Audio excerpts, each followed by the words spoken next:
Okay, this is the second part of the 4.09 lesson read aloud recording, starting with factories and jobs on page 310.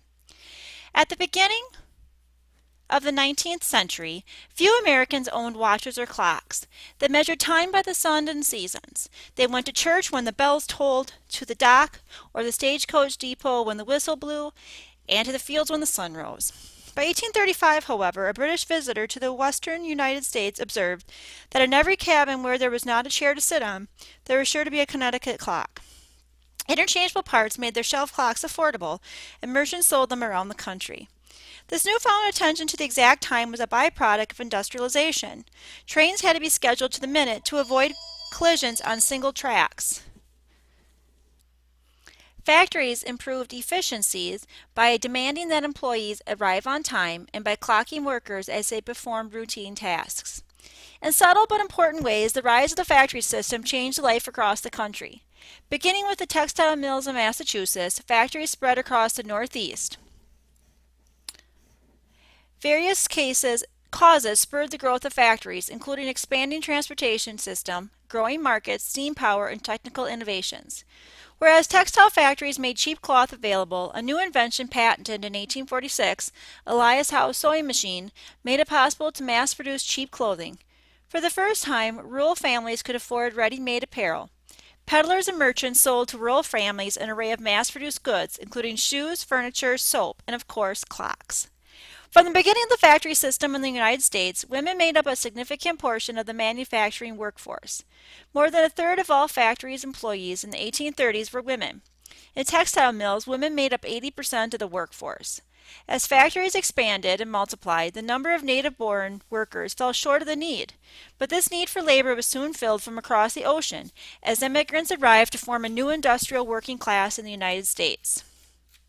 And there's just a map to show the growth of manufacturing. And then we're going to stop here and start up, or go back, to our daily checklist. So make sure that you have your lesson, your reading guide and your lesson answer key completed. And let's look at daily city growth here, daily life in the North. In 1820, only 7% of Americans lived in cities. By 1860, nearly 20% lived in urban areas. Cities grew as factories sprouted along the eastern coast and waterways of the northern United States in the early 19th century.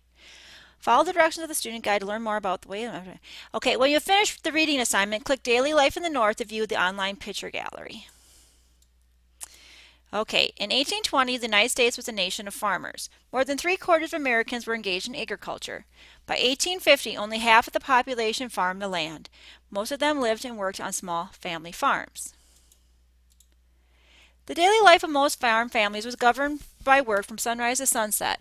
Everyone in the family had a job to do.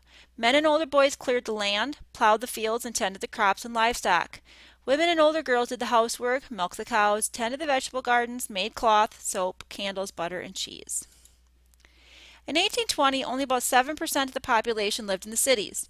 During the early 1800s, many cities popped up along the eastern coast and inland waterways in the north.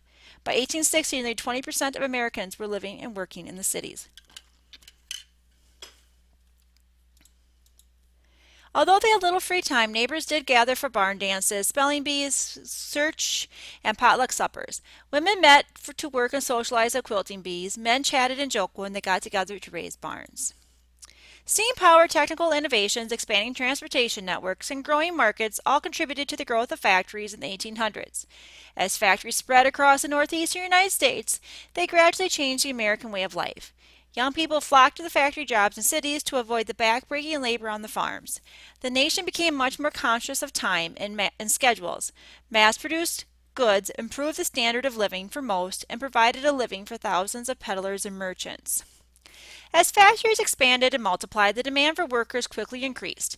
Immigrants poured in from Europe. Many of them found harsh conditions when they arrived. They were forced to live in tenements and constantly had to deal with crowded, unsanitary conditions, crime, and the threat of fire. Okay, so that was just a little summary and a picture gallery of daily life in the North. And then you do have a graded assignment here that comes up in lesson 4. Wait a minute. That was just 4.9, right? Okay, 4.10 is coming up. So that was the end of 4.9. We'll pick up on 4.10 in the next recording.